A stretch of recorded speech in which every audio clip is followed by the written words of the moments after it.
Good morning, everyone. Happy Saturday. Welcome to another Herbal Self Care Saturday, a snowy one for sure if you're here in the Pacific Northwest and north of Portland or in Portland. South of Portland got a lot of freezing rain and terrible stuff like that. So sorry for my friends down in that area and hope everybody's staying safe. All right, so let's just dive in today. We are going to be making a sugar scrub.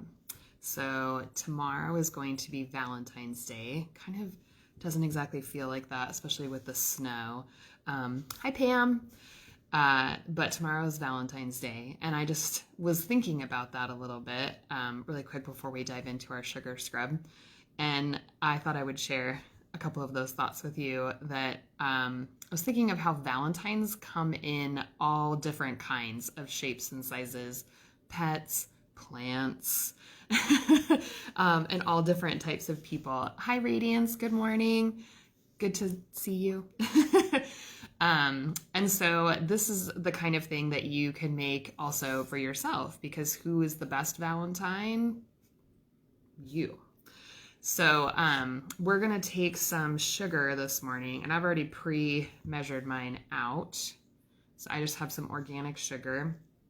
Actually, that's kind of glad that that happened. If you can see right here. Hold on one second. I just realized I forgot to turn the light on. So let me turn the overhead light on.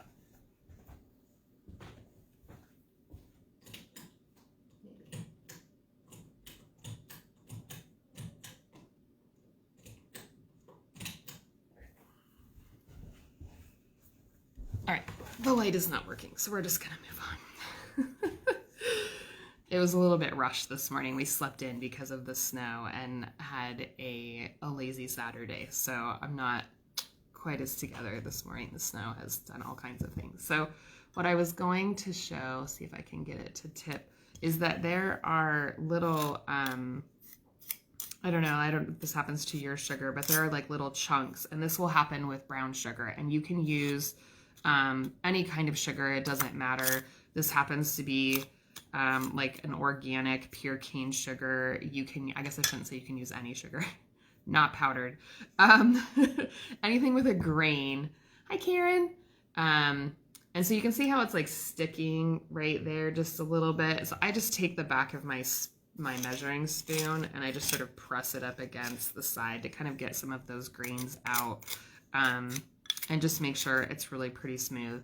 I had a student in one of my college classes, actually, my environmental science classes, that she made her own sugar scrub, and she did it with brown sugar and almond oil, and she brought a sample of it in a jar to class for her final presentation, and she brought little sticks for everybody to like scoop some out. It was so good. It was, I don't know, it was hard not to eat it because it was so amazing what she had done. I think she put some vanilla in it or something. She had made something super decadent and amazing. And I always remember that every time that I make sugar scrubs, that student's amazing sugar scrub. So brown sugar, white sugar, organic, non-organic, whatever you got that's got a nice grain. And you can also use salt instead, and I'll talk about that once we make our way through just doing the sugar scrub. So obviously you need some measuring spoons, a nice little container with your sugar, a little bit of oil. This is the oil that I made last month. That was the Calendula infused oil. But you can use any kind of oil. It doesn't have to be infused with herbs. I just happen to have this on hand. And then, of course, some dried herbs. So for the herbs that you would want to put in, some of my really very favorites that you can put into sugar scrubs include mint. I really like that. It's all tingly and very refreshing. I really like that for feet, especially in the summertime, because it's cooling as well. And so I oftentimes, I'll be honest, being a farm girl who spends a lot of time outdoors, I usually have dirty, hot, dry feet in the summertime. And so I love sugar scrubs, like a nice cool mint sugar scrub for my feet. And I'll usually do salt for that one. Rosemary is really good if you want to do some exfoliating. Right now, I don't know about anybody else, but everything is so dry, especially with the air, even though we have snow coming down. It's cold and the air is dry. And so my lips are really dry. And so a nice sugar scrub that's exfoliating, which is why it's nice to have like whole herbs, because the sugar and the herbs, as you rub it on your lips, will help exfoliate and kind of just smooth dry lips. So rosemary's really good for that. I like lavender too. You can leave, excuse me, you can leave the buds whole, and that's a nice exfoliating, or you can grind them up and you could run them through like a little mini food processor or a coffee grinder or something like that. And then you could get a finer grain, and that works really well with sugar. Roses are really nice. They're super moisturizing actually, and then they're just a little bit astringent, so they can help tighten tissues up if anything is feeling. They're really good for things that are hot. So if you have any kind of conditions that are hot, dry, not feeling real great, the roses are super good for that. And so you could make an infused oil with some roses, and it smells amazing.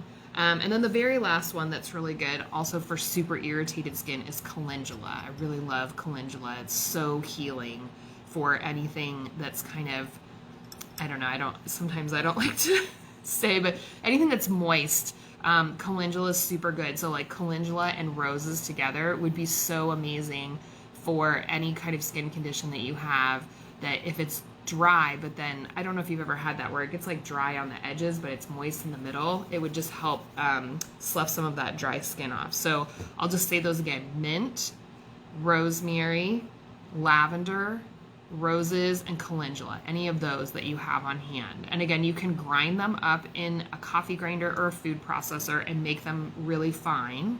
And mix that. I like to mix the herbs with the oil, or with the with the sugar first. So I'm actually going to do that right now.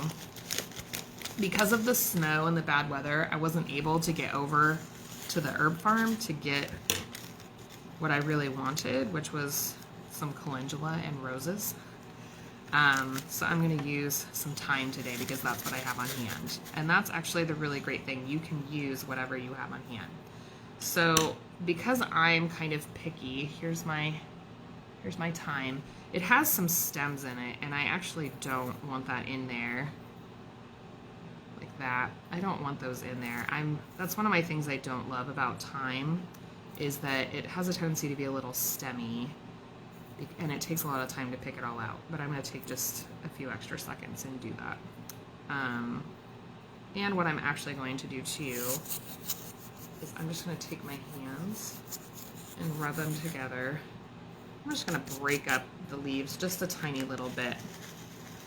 If you have a mortar and pestle, you can use that as well to help grind things up. We've been cleaning seeds a lot lately, and so that is a really good way to clean seeds. So I'm just using this same method, or to get leaves off of stems. So again, I'm just kind of, nothing fancy, super simple. You don't need any special tools or equipment. So I've got my sugar, and I'm just gonna kind of mix those up. Oh, I have another chunk, so I'm just gonna kind of, I might add a little bit more. I don't know. I kind of like to have more, like almost an equal part herbs and sugar. It's a little carried away, but I really like my herbs. So, all right, Jamie wants to know about rose petals. Is organic best? If you're gonna put them on your body or in your body, yes, organic is best. We grow our own, and we just use like tea roses. I don't know what else to call them. They're like a hybrid rose, and we just use those that we bought. My mom's gotten a lot of rose bushes for Mother's Day over the years. And I don't even know if she really likes roses a whole lot. They can be kind of high maintenance.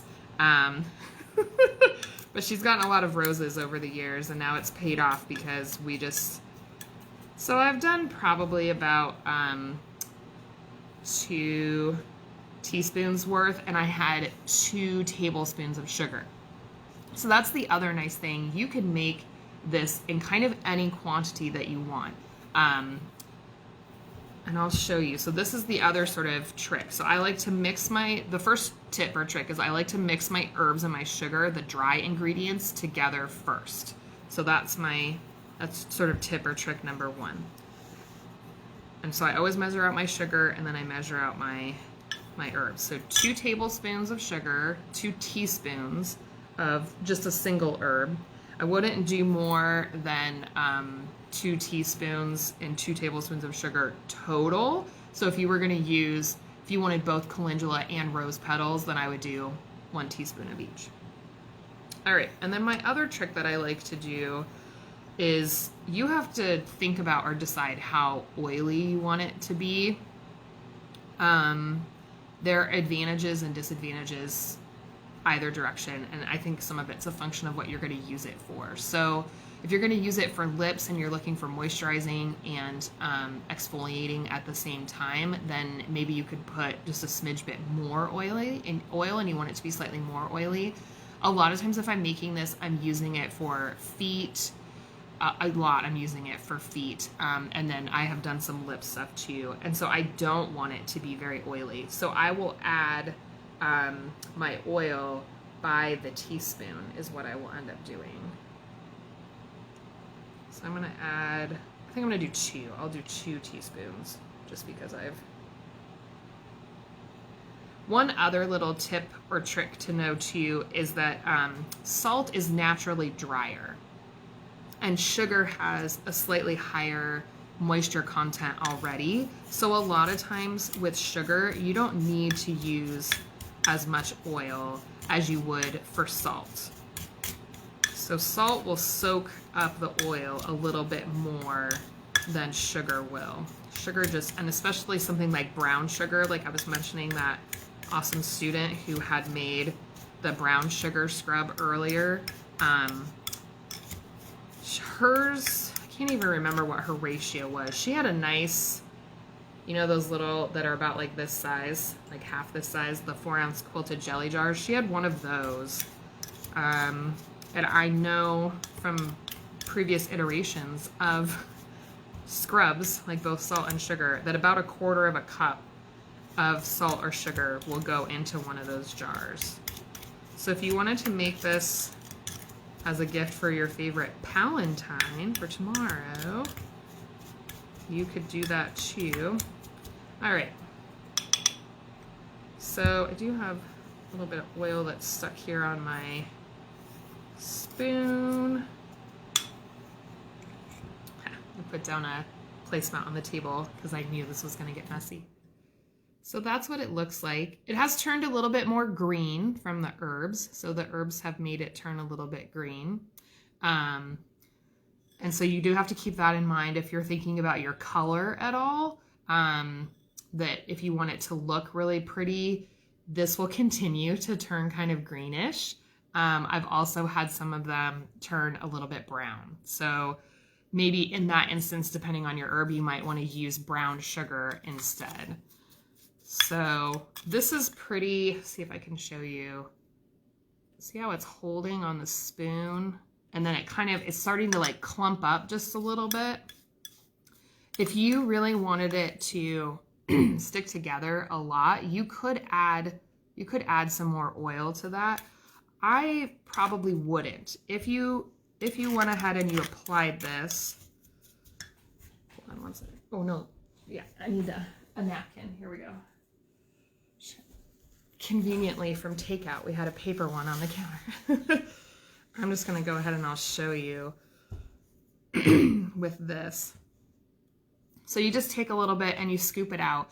If you're gonna keep your salt or sugar scrub in your bathroom, grab it out with dry hands, because any water and oil don't mix, right? We know that. And it can actually make it go rancid. And bathrooms are nice, warm, humid places, excuse me, which help bacteria grow even faster. So clean, dry hands are the best way to reach in and grab this. And so I'm actually going to put this right underneath my chin, because what's going to happen is even though it's pretty clumped up pretty well, it will start to fall apart. Oh, that tastes good. All right. This is why I like sugar scrubs for your lips, because it tastes better than salt. And Pam says salt burns a little. It can, if you have any kind of openings, like cracked heels or things like that. See? Time stem. I'm a big texture person. And so now it's just like a tiny little bit shiny, and I can feel it. Like it's just smoother and a little bit softer than my top lip is. So oftentimes, yes, I will use sugar scrubs for lips and salt scrubs, even if it burns, Pam. I will use those for my heels. They just get so dry and cracked. One thing to note too is that, see, stem. One thing to note about it is that when you do it like on your heels, I always do it in the bathtub. So we have a bathtub and we have a shower, and I don't do it in the shower on purpose because I don't want to slip and fall when I come back to take a shower later. So it is kind of a messy business. So I sit on the edge of the tub with a salt scrub, and somebody remind me to get back to oil types in just a minute. And I just take a big scoop and I rub it right on my heel, and rub it in really good. And then I just very gently like almost just wipe it off and try to leave the oil on there for as long as I possibly can. Sometimes I'll take a book and I'll just sit in there quietly, lock the door, so no one can come and find me for how many ever minutes I'm lucky to be able to get some peace and quiet in there. And then I'll usually just give the tub a really quick wipe with just a clean, dry washcloth after I'm done. And that just helps sop up some of the oil, because otherwise it will make it kind of oily and a little bit slick. So if you choose to use it in the shower, just know that, heads up. As I've gotten older, I have a weird thing about falling down in the shower, like a weird fear. Okay, different types of oils. So I'd said you could use almost any type of oil. Today, this would happen to be an olive oil, just like the kind that I cook with, an organic olive oil that I had infused with calendula in last month's Herbal Self Care Saturday event. And so I just used that. Olive oil is pretty sticky. So oftentimes olive oil and sugar, which has already got a higher moisture content together, just know like it's going to make something that's really moisture laden, and it won't take very much, oil, which is why I just use 2 teaspoons for 2 tablespoons of sugar. Again, if you're doing salt, olive oil and salt are fine together. I've done apricot is really nice. It's a little bit less of a sticky or viscous oil. So apricot, jojoba, it's a little bit stickier. You can use grapeseed, any of those different types of oils, but I would really recommend, if you're not sure about your base, as I call it, so your sugar or your salt and your oil and how they're going to come together and like what kind of stickiness they're going to make, I would just add it by the teaspoon and just do a little bit at a time and let yourself see how it all kind of comes together. Know too that the salt will absorb, and so will the sugar to a lesser extent, will absorb the oil over time. So if you can always go back and add more oil, although I don't completely recommend that, because the oil that you've added initially is going to be older, less fresh than what you added initially. So yes, radiance, that's what that was actually in my notes. So that's awesome. We both have learned the same thing. Radiance is saying that sugar is better for delicate skin. So yes, I use that on my lips. I'll use it on my hands. So even though you would think, oh, you use your hands all the time, I just find them to be slightly more delicate. And I use salt on my feet. So my feet are the thing that carry me all around the farm. They get really dirty and dry and peely, I'll just be really honest, and they are a little bit right now. And so I like a good sugar scrub as an exfoliant, but it also moisturizes at the same time. So I'll use salt just because it's a little more abrasive. And of course, depending on what type of salt you use, whether you use like a big grain, like a Celtic gray or a Himalayan pink, the size of the grain and sort of how jagged it is going to vary with the different types of salts that you have. But I do like a good salt scrub for my feet. Super, my very favorite thing. You can add essential oils to these if you want to. I don't happen to have any here with me today at my house. They're all at the farm for my different crafting, but you could add, just a couple tablespoons would only take a drop or two. It wouldn't take very much if you felt like you needed some more scent to go with that. So, all right, let me check my notes. That's why I have them. Oh, so in just this last month's newsletter, we actually sent out some recipes for sugar scrubs. So if you're not on our newsletter, you should definitely sign up for that. I will go ahead after I'm done. I'm on my phone right now, and I'm not as savvy that way. But after I'm done, I'll go ahead and post a link to our newsletter sign up. And then we also had a nice blog post from this last fall, I think, where we had some good recipes for sugar scrubs and kind of like how to scale them up. So this was just a couple of tablespoons, but like I said before, I know that a quarter of a cup of salt or sugar with some herbs will fit in one of those jelly jars or a nice little jar about that size. And then that makes a simple and easy gift that you can whip together really pretty quickly and easily. So I'll make sure to go ahead and post those two things. Epsom salts. They dissolve would be my one thing about Epsom salts. Like I always envision them as being in a bath, and so then they're going to actually mostly dissolve. So I've never tried them, Janie, I'll be honest. But I always am an experimenter and I would try it, but my gut tells me that I would be concerned about it dissolving over time, and you might just end up with more of kind of a soupy type thing. But I don't honestly know. That's just me guessing. So if you try it, let us know. I would be really curious to know. Let's see. Oh, and then every month I do try to share another little self-care resource. And the one that I have for this month is Pam, who's actually on today, and she doesn't know that I was going to do this today. Sorry, Pam, surprise. She has this really amazing group on Facebook, and it's based around coloring. And so I have always really enjoyed coloring, even as a little kid. And there's all of those adult coloring books that are out there. And so Pam has this really amazing group called More Color, More Calm. I think I got it right, Pam? And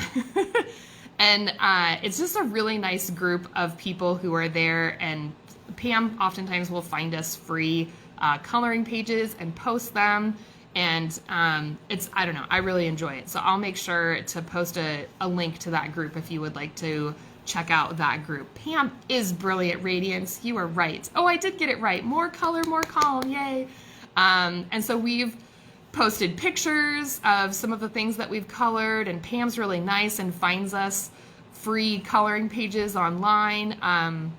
One of our fellow mom-owned business friends, Leah, she took that and turned it into a coloring page, and that was last month's thing, and it was so beautiful. I haven't finished it yet, but that's the other great thing about the group, is that there's absolutely no pressure. It's just meant as a way, yes, purposefully very low key is, yeah, it's just meant to be a way to encourage you to find another way to like sometimes get some of that slightly anxious energy out in a nice relaxing way through coloring. So I wanted to be sure to share that. We'll make sure that the link to that group gets shared in the discussion here as well. And then last month, really quick before we sort of finish for this month, last month I had a drawing for a gift certificate for one of my really good friends and fellow herbalists, Lori, and for people who posted pictures of the things that they made. And it didn't look like that worked out. And I can understand for a lot of different reasons why. And so I think I'm just going to hold off, and we're just going to, for right now, go with the flow, go with the snow, and all of the crazy things that are going on in the world. And we're just going to meet every month and have a good time. So I think that's what we're going to do instead. So there's no pressure. And maybe tag along with Pam's purposefully low key of just sharing things each month with no pressure. So sugar or salt scrubs, super fun. Dried herbs are the thing that I prefer to use. I have one more resource that I will post where someone took fresh herbs, pulsed them in the food processor with their sugar or their salt, and then laid that out to dry. And so I'll share that resource because that was kind of cool. But I always like to use dried herbs, especially with oils. So if I didn't mention that last month, I'm mentioning it here. That's all I've got for this month. Everybody stay safe, stay warm, and I'll see you next month for something new and different. All right, bye everyone.